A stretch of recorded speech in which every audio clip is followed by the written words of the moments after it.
All right. So my name is Mark Moyer. I'm excited to have Kelsey in here. Kelsey O'Connor, I just wanted to ask you a few questions, a little bit about your athletic background and your background overall. And I'm super excited to have you here. Tell me a little bit about, what you're doing now and what you're just wrapping up. Yeah, Mark, thank you for having me. Right now, I am wrapping up my degree in social work. So I'm getting my master's in social work from NC State, and I am moving into some full-time motivational speaking, working with athletes on mental performance and doing just some different work with teams and athletes across the board. And yeah. I love the fact that you're a motivational speaker, but you're also, I'm sure, a cautionary tale speaker because you've gone through quite a lot in your athletic career. And what I mean by that is that you're very accomplished. You were one of the top softball players in the country, but you've been adversely affected by concussions over the last, and head injuries and brain trauma and so much stuff. So I guess, first of all, what I wanted to ask, and I'm very curious about this, if you could tell me a little bit about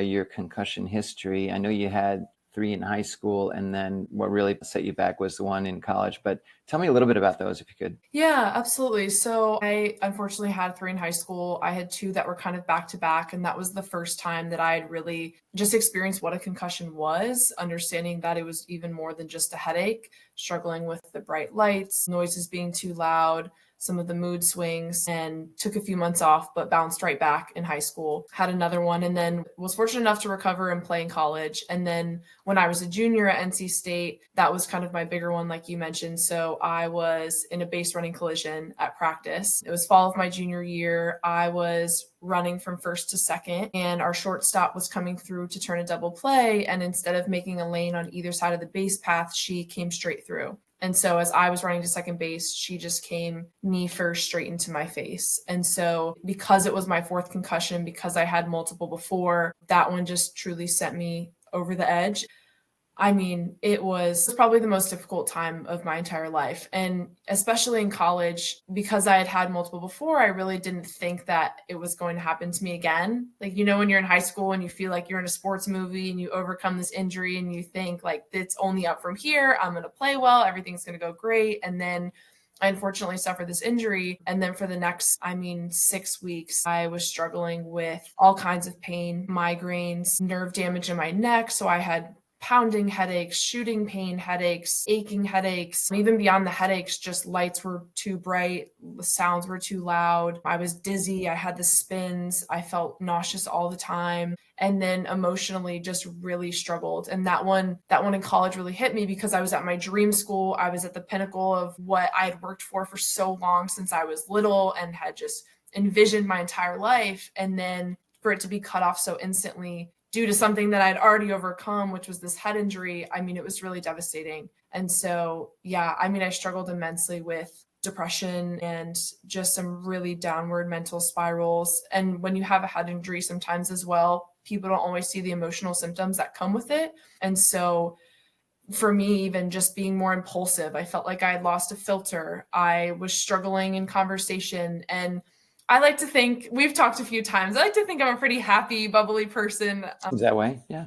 And I was just a completely different person. I would yell at my family, and then I would cry, and then I would forget what I even said because I was just in this constant state of confusion. And it was just one of those things that completely rocks your reality. I was so nervous that I was freshly 20 years old, thinking, I don't know if I'm going to recover from this. And if I do, am I going to have long-term damage the rest of my life? That I just put myself in jeopardy. So that was really kind of the story of my concussion in college. Well, and since it happened in college, I'm assuming it impacted your academics, right? how did you, or how long did you miss from your classes that you had to just suddenly catch up on? Could you even focus on looking at a laptop or looking at your reading books and stuff? Tell me about that.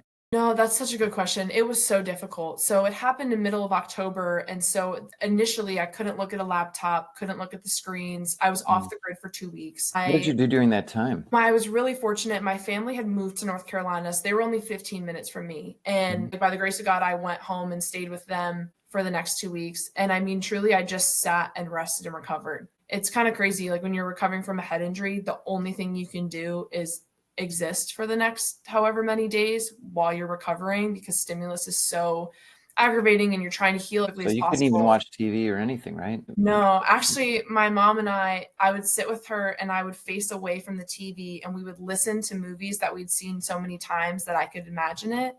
Uh, And we would just sit and listen to movies together. And that was kind of the uh, most entertainment that well, we could do or have. And so yeah, it was a lot of silence, a lot of quiet. But yeah, academically, for the next 2 weeks, I was completely off the grid. My professors were incredibly understanding. And then after about that 2 week mark, it was that conversation of, am I going to take an incomplete for the semester? I didn't want to drop out or take an incomplete for the semester. And then I tried to jump back in, but I really struggled with double vision. So I was struggling to read. I was uh, struggling to write. I would just stop mid sentence, or my grammar was terrible. And I was truly just confused. And up to that point, I'd been an A student. I was published. I was a researcher. Like I had just fallen off this cliff of doing so well and then completely struggling. And it was the first time I started getting emails that I had Fs and I was failing my classes and was going to fail out of the semester if I didn't get it together. It was so difficult. And I tried to wrap it up as much as possible. Truly, the only thing that got me through was the support of the professors that I had that semester, that they were so understanding that they allowed me to receive some tutoring help to finish some papers. They gave me a few extensions. They worked with me. So they still like gave me the deadlines that were necessary and didn't just pass me right through. And I had to complete everything, but I was able to take some time and get it done really right at the end. But yeah, I mean, truly almost ended up failing out. And then even that spring, because the symptoms had lasted so long, it was also a conversation of, I stopped school this spring. It was really hard to jump back in, continuing to struggle with speaking, reading, writing. And as a social work major, my job is to end up talking to people. I mean, it's an interpersonal field, and I couldn't hold a conversation with you because I was stuttering or I couldn't get my words out. And I had these thoughts, but I couldn't articulate them. And yeah, just really it's terrified. amazing that all of this happened just from one split second of an injury, right? And also, one of the impacts of a concussion is that people don't realize that a lot of times the rest of your body actually still feels strong and active, and you can still do things. The problem is you need the brain. You need that. It sort of abandons you for a while, and the pain does go, course through the rest of your body. But at the end of the day, this isn't like a broken leg or a broken wrist or something that you can, okay, get a cast on here and I'll be fine in 6 weeks or whatever it is, but at least everything else is fine, right? Here, this is controlling everything. And I'm assuming that there was a point where you were kind of like, God, I can still throw a softball or I can hit it, but I can't be in that environment. It's too stimulating. Absolutely. That's what's so frustrating, I think, is your brain really is disconnected from your body, because I'm strong, I'm capable, I could go out there and run, and then your brain just is in pain, and I felt sick. And at the same time, it was like, then you get into a spiral of, am I creating it worse for myself? Am I just believing that I can't do it? And then you start to really question yourself, even though your symptoms are real and everything that you're experiencing is real. And I can especially say that in hindsight, but in the moment, it's one of those things where you're so frustrated with yourself for feeling the pain, and you're questioning yourself, and you are already confused in general. So you're kind of in denial on a daily basis. When you have a good day, it's not linear. So it's not like you're progressing and getting better. Sometimes you have a great day and you feel totally fine. You're headache free for a day and you think you can jump right back in. And then for the next 3 days, you're in so much pain and you're right back to square one. And so I love that you point that out, because it really is so wild to feel so disconnected and feel like you're strong and capable physically, and then your brain is just completely in a separate place. Yeah. Tell me a little bit about how, was there any way to really prevent these? I mean, I don't know. I mean, you got hit in the I face had basically straight in by the your knee, face. right? So the helmet really didn't help you in that case, or would it have? I'm glad I wore it. I think it probably did help me from whatever other damage. It's funny though, this isn't like a plug in any way, but like I had talked with my coach, and my dad actually wanted me to wear a mouth guard or a protective piece while I was running. I at first was like, that's not happening. I'm not taking any extra precautions to be the concussion girl. I'd already been through that before. I'm going to be completely fine. And so I really didn't take as much precaution I think that would have helped because I also had dental injuries when I was hit straight in the face. So I Oh, ended up having braces put back on the second time, screws, springs. When they looked at it, I want to say they were like, it's dislocated and fractured. So they were going to do oral surgery, but then we decided on braces, and it was a whole mess. And so honestly, I wish I had a mouth guard in to protect my face, because it was a jaw, neck, and head injury all at once. And that just completely compounded. I mean, your face hurts and your brain hurts. And at 20 years old, I'm getting braces put back on, and it was just an entire mess. So, and not to sound however, but I mean, at that age, you're like, everything is happening at once, and you've got to juggle so many things, especially as a student athlete, because you've got the academics, you've got the sport, you've got social life in college and everything. And then on top of that, now you've got this brain injury and head injury and so forth. And that's a lot to ask for anybody, right? It's a testament to you that you're able to have that kind of grit and tenacity and resilience to get through all that, but it's a lot to ask. And, I hope there are ways to help mitigate and reduce and eliminate concussions, because I was going to say national, but that's a global, it's a thing, right? There are athletes everywhere suffering these every single day. And, it's tough to hear what you've gone through. This has now been a couple of years even, but do you still see any residual symptoms, or do they seem to have gone away, or when do you see them, if you do? yeah, well, first of all, thank you. I do see residual symptoms. It's interesting because I feel really blessed and lucky to have recovered as much as I have. And I mean, it's nearly a full recovery. I struggle with chronic pain in my neck. I struggle with brain fog at times. Every so often, when I'm super emotional or tired, I struggle with my words. And it's one of those things where now it's been so long that it's not noticeable really for anybody else except for me. Or when I have the brain fog, it's kind of one of those things where it's been so long, I don't want to blame it on my head injury, even though I can feel it sometimes. I just feel like if my brain was a puzzle, there's still a few pieces missing. Like, not everything clicks the same way that it used to,